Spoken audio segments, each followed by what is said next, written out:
ভোটের সময় তোমায় হাতে একটা 1 শাটার বন্দুক দেব আর 1000 টাকা করে প্রতিদিন দেব, বুথে বুথে ঘুরে ছাপ্পা মেরে দিয়ে চলে আসবে। কার চাইতে? পাবলিকের টাকা। সেই পাবলিকের টাকা সরকার ব্যবহার করে শেখ শাহজাহানদের পোষবার জন্য।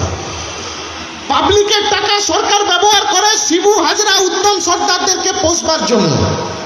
কিন্তু সেই পাবলিকের টাকা দিয়ে দিনহাটার 2 নম্বর ব্লকে একটা ডিগ্রি কলেজ করতে পারে না। সেই পাবলিকের টাকা দিয়ে সিতাইতে একটা ডিগ্রি কলেজ করতে পারে না। এই কোচবিহার জেলার,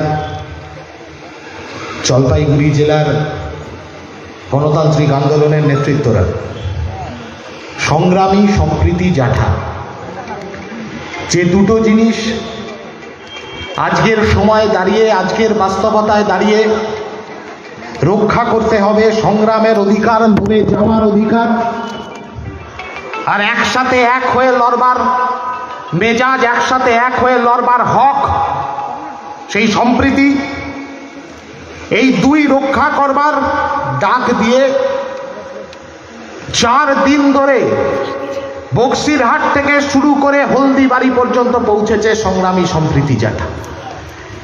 এই গোটা রাস্তাটা অতিক্রম করতে করতে ছাত্র, যুব, শিক্ষক, অভিভাবক তারা এক হয়ে যখন রাস্তায় পথ চলছে, দ্বিতীয় দিন রাতে এই সংগ্রামী সম্প্রীতি জাঠা পৌঁছেছিল শীতলকুচির মাটিতে।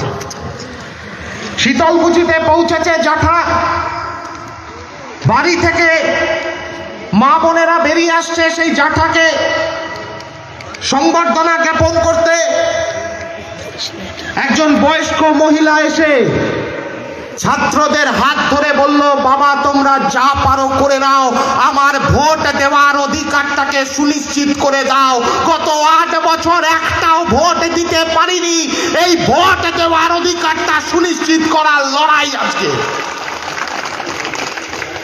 বছরের পর বছর ন্যূনতম গণতান্ত্রিক অধিকার, নিজের ভোটটা নিজে দেবে।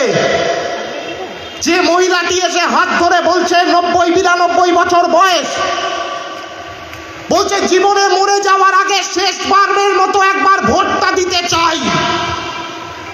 কারা লুট করেছে? যারা লুট করেছে তাদের মধ্যে একজন এখন বিজেপির ক্যান্ডিডেট আর একজন এখন তৃণমূলের ক্যান্ডিডেট। একজন ছিল ক্যাপ্টেন, একজন ছিল ভাইস ক্যাপ্টেন। একজন খুলেআম অস্ত্র ব্যবসার মাথা, মালিক, আর একজন সেই অস্ত্র ব্যবসার ম্যানেজার। আধার কার্ড জমা দিয়ে যেমন খুশি অস্ত্র নিয়ে যাওয়া যায়। ম্যানেজারের কাছে আধার কার্ড জমা দিতে হয় আর মালিকের থেকে অস্ত্র নিতে হয়। তারা এখন প্রতিদ্বন্দ্বিতা করছে না। পাবলিকের চোখে ধুলো দিয়ে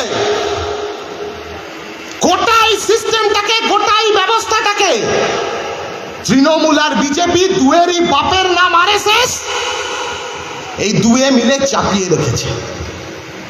ওর জুমলাবাজি তো এর ভাওতাবাজি। শিক্ষা, কাজ, স্বাস্থ্য, গণপরিবহন, একটা কোনো কথা নেই। গতকাল ব্রিগেডের মাঠে সভা হলো, সবার মধ্যে সবচেয়ে বেশি চিৎকার করে বাংলার মাফিয়াদের যুবরাজ সে যে কথাটা বলল সেটা হলো এটা অধিকারের ভোট নাকি। আসলে বলতে চেয়েছে এটা অধিকারীর ভোট। যে অধিকারী, যে জয়েন্ট অ্যাকাউন্ট অধিকারী, তৃণমূল আর বিজেপির যোগসূত্র এ কাজ করছে।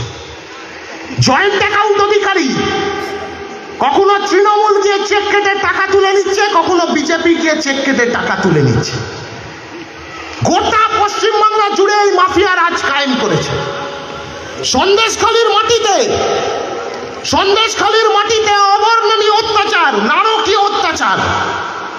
ভরির দামে ভেরি বিক্রি হয়েছে, আর কোচবিহারের বুকে ভরির দামে চর বিক্রি হয়ে যাচ্ছে।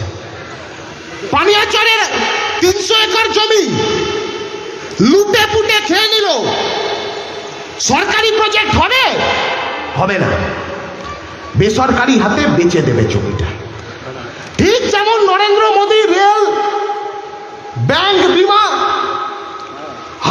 কাছে যা পাচ্ছে দাড়ি পাল্লায় ওজন করে আদানি আর আম্বানির কাছে বেচে দিচ্ছে, ঠিক একই রকম ভাবে পশ্চিমবাংলার মাটিতে মমতা ব্যানার্জি যা পাচ্ছে স্কুল কলেজ বিশ্ববিদ্যালয় সব বিক্রি করে দেওয়ার বন্দোবস্ত করছে। কোনো কাজের ব্যবস্থা নেই, হাতে লাঠি সোটা বন্দুক ধরিয়ে আজকের গোটা প্রজন্মটাকে কিনে নেবার বন্দোবস্ত। আপনি কাজ চাইতে যান, বলবে কাজ দিতে পারবো না ভাই, ভোটের সময় তোমায় হাতে একটা ওয়ান শাটার বন্দুক দেব আর 1000 টাকা করে প্রতিদিন দেব, বুথে বুথে ঘুরে ছাপ্পা মেরে দিয়ে চলে আসবে। কাজ চাইতে যান, বলবে কাজ দিতে পারবো না ভাই, মাসে 1000 টাকা 2 টাকা করে দেব, একটা জয় শ্রীরামের ফেটটি দেব, মাথায় পড়বে, মাথায় পড়ে পাড়ায় পাড়ায় দাঙ্গাবাজির গল্প করে আসবে। গোটা পশ্চিমবাংলার বুকে ওরা এই কাজ করে গেছে। এই গোটা উত্তরবঙ্গ জুড়ে বিভাজনের রাজনীতিকে সামনে রেখে তার থেকে মুনাফা নিতে চেয়েছে। প্রধানমন্ত্রী কুচবিহারে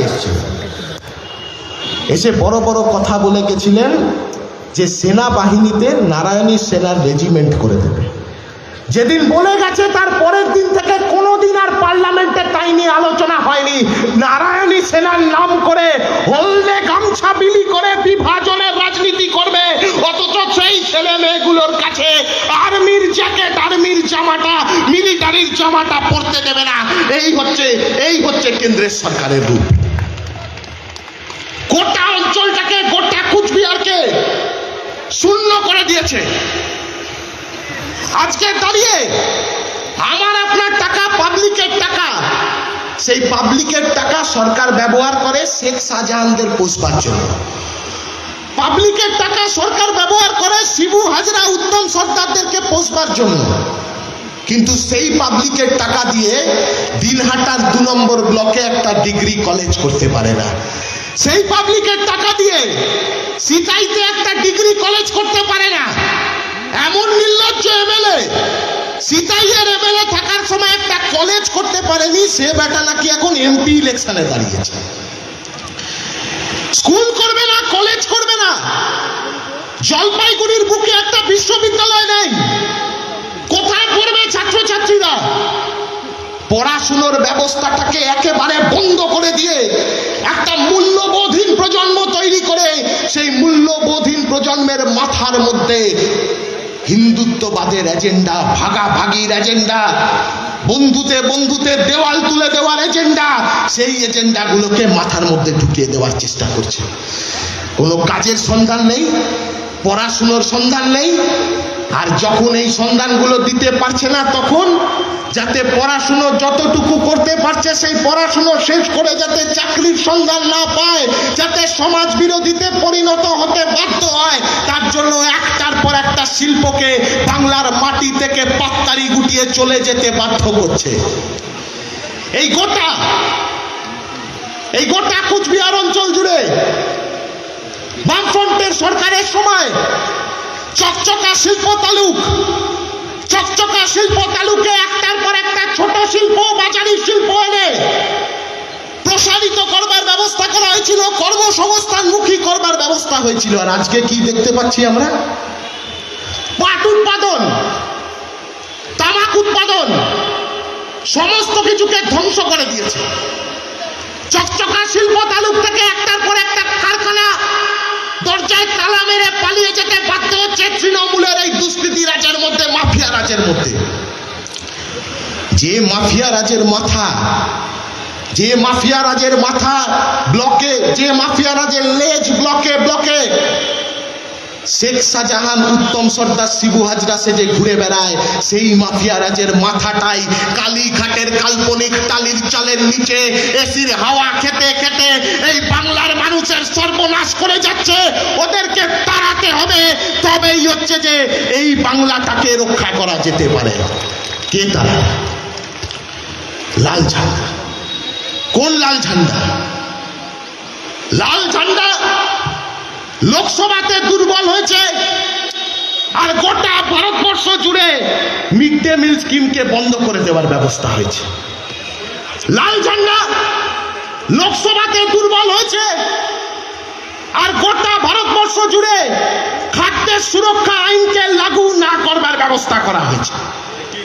লাল ঝান্ডা লোকসভাতে দুর্বল হয়েছে, আর নয়া শ্রম কোড লাগু করে শ্রমিকের ইউনিয়ন করবার অধিকার, শ্রমিকের মজুরির দাবিতে লড়াই করবার অধিকারকে কেড়ে নেওয়া হয়েছে। লাল ঝান্ডা লোকসভাতে দুর্বল হয়েছে, আর নয়া জাতীয় শিক্ষানীতি লাগু করে পড়াশুনোর সমস্ত অধিকার, সিলেবাস থেকে শুরু করে, ক্লাসরুম থেকে শুরু করে, লাইব্রেরি ল্যাবরেটরি থেকে শুরু করে গোটা পড়াশুনোর ব্যবস্থাটাকে আদানি আম্বানির কাছে বেচে দেওয়ার ব্যবস্থা করা হয়েছে। লাল ঝান্ডা লোকসভাতে দুর্বল হয়েছে, আর তথ্যের অধিকার আইনকে একেবারে বানচাল করে দেওয়ার ব্যবস্থা হয়েছে।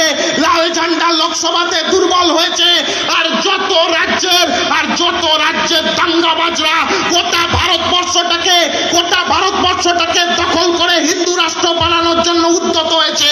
আমরা বলছি এদের বিরুদ্ধে ডোজ একটাই, এদের বিরুদ্ধে ভ্যাকসিন একটাই, সেই ভ্যাকসিনটার নাম হলো লাল ঝান্ডা। আর লাল ঝান্ডা যদি লোকসভাতে শক্তিশালী হয়, তাহলে গণতন্ত্র আর ধর্ম নিরপেক্ষতা, এই গোটা ভারত গড়ে ওঠার, ভারত ভাবনার মূল দুটো গ্রন্থি গণতন্ত্র আর ধর্ম নিরপেক্ষতা, মানুষে মানুষে এক হয়ে বাঁচা, এক হয়ে পড়া, এক হয়ে লড়া, এক হয়ে গড়ার বীর গাথা রক্ষা করতে পারে একমাত্র লাল ঝান্ডা। পাড়ায় পাড়ায় লোকজন বলছে না, আজকে মিটিং সেরে যখন ফিরে যাবেন দেখবেন পাড়ার মোড়ে বসে যে তৃণমূল, যে বিজেপির এই সংগ্রাম সম্প্রীতির জাঠা দেখে হাঁটু কেঁপেছে, বুক কেঁপেছে, তারা ডেকে বলবে লাল ঝান্ডার কোনো ভবিষ্যৎ নেই। আমরা বলে দিয়ে যাচ্ছি, আমরা ছাত্র যুবরা বলে দিয়ে যাচ্ছি, লাল ঝান্ডাকে ব্যতি রেখে, লাল ঝান্ডা বাদে এই গোটা ভারতবর্ষে গণতন্ত্র আর ধর্ম নিরপেক্ষতার কোনো ভবিষ্যৎ নেই। গণতন্ত্র আর ধর্ম নিরপেক্ষতাকে রক্ষা করতে গেলে, এই দেশকে রক্ষা করতে গেলে, আমাদের মাটিকে রক্ষা করতে গেলে লাল ঝান্ডাই একমাত্র বিকল্প। গোটা বাংলা, গোটা ভারতবর্ষ এক আওয়াজ তুলছে, দুর্নীতি। এখন দেখবেন একজন বিচারপতি, প্রাক্তন বিচারপতি, এখন রেজিগনেশন দিলেন, পদত্যাগ করলেন, করে একটা মজার কমেডির কথা বললেন, কমেডি সিনেমার মতো কথা, যে দুর্নীতির বিরুদ্ধে লড়তে গেলে, তৃণমূলের দুর্নীতির বিরুদ্ধে লড়তে গেলে বিজেপি নাকি একমাত্র ঠিকানা। এর থেকে বড় হাসির কথা আর ইলেকশনের বাজারে কিছু শোনা যায় না। এমন দুর্নীতির রাজ এরা চালু করেছে, সেই দুর্নীতির রাজকে ভাঙতে গেলে একমাত্র বিকল্প লাল ঝান্ডা। কারণ যে লাল ঝান্ডাটা বিধানসভায় শূন্য হতে পারে, ঠিক তেমনি চোরের তালিকাতেও লাল ঝান্ডাটা শূন্য। বিধানসভায় শূন্য হতে পারে, ঠিক তেমনি বাংলাটাকে নাগপুরে আরএসএস এর হেডকোয়ার্টারের কাছে পাচার করে দেওয়ার তালিকাটাও লাল ঝান্ডাটা শূন্য। তাই এই লাল ঝান্ডাটাই একমাত্র লড়তে পারে আমার আপনার সকলের দাবি নিয়ে। আর সেই লাল ঝান্ডাই এখন গোটা বাংলার মাটি থেকে দেশের বুকে ডাক পাঠাচ্ছে, গোটা দেশের মানুষের কাছে এই লাল ঝান্ডা ডাক পাঠাচ্ছে যে দেশ বাঁচাতে বিজেপি তাড়াও, আর বিজেপিকে তাড়াতে তৃণমূলকে হারাও। এই জাঠার মাধ্যমে আরো বেশি প্রসারিত হবে। আজকের এই সমাবেশের মাধ্যমে গোটা কুচবিহার, জলপাইগুড়ি জেলার ঘরে ঘরে এই আওয়াজ পৌঁছে যাবে। এই আশা ভরসা প্রত্যয় নিয়ে আপনাদের সকলকে সংগ্রামী অভিবাদন, লাল সালাম জানিয়ে আমার কথা শেষ করছি। ইনকিলাব জিন্দাবাদ। ছাত্র, যুব, মহিলা, কৃষক, শ্রমিক ঐক্য দীর্ঘজীবী হোক। লাল ঝান্ডা দীর্ঘজীবী হোক।